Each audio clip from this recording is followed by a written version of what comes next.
Suzuki SV650, 2016 on review. Tried and tested 650 V-twin engine.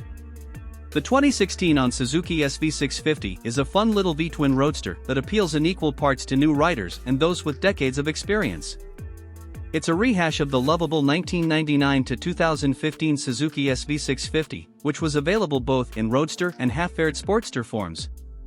It was updated with fuel injection and a new chassis in 2004, then replaced by the facelift, renamed and reframed SFV650 Gladius Roadster in 2009.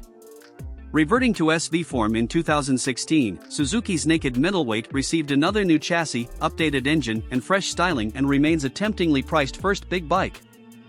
Highlights are its still characterful, effective and durable V-twin powerplant, sweet, entertaining handling and a price point that undercuts more modern rivals such as Yamaha's MT-07. Today the only question marks hang over its slightly anonymous styling, arguably basic, budget spec and slight issues over build quality, although reliability is rock solid. Overall, the SV is a fantastic real-world, mid-size V-twin naked bike. Owners universally praise it for its ease of riding, handling and superb engine, and its manageability and affordability are worth highlighting, too. Ride quality and brakes. Although a fairly basic, budget machine, the SV, in all its guises, has always won friends for its combination of easy, novice-friendly manageability, including a decently low seat, great balance and ergonomics and impressively engaging handling. As such, though now aging, it remains a respected machine both for inexperienced or smaller or female riders looking for a first big bike and as an affordable, easy, sporty all-rounder for more experienced types buying on a tight budget. Its accessible 785mm seat height remains from the old model, though the saddle itself is now narrower and the side covers have been on a diet to give a more direct route for the rider's legs to point towards the floor.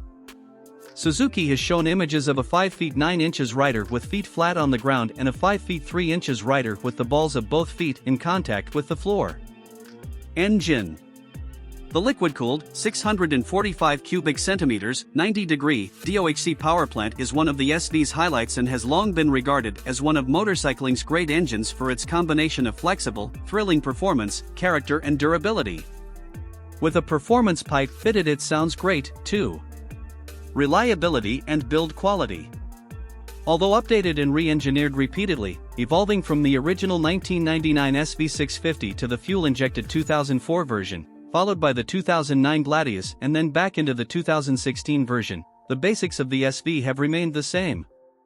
That is, as a budget-conscious, novice-friendly 645 cubic centimeters V-twin roadster that appeals to first big bike buyers and more experienced riders alike.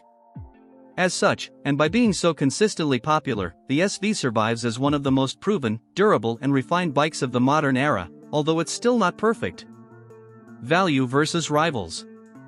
Although there are undeniably cheaper bikes out there, both to buy and run, when it comes to first big bike middleweights of over 600 cubic centimeters, there are few better than the SV650.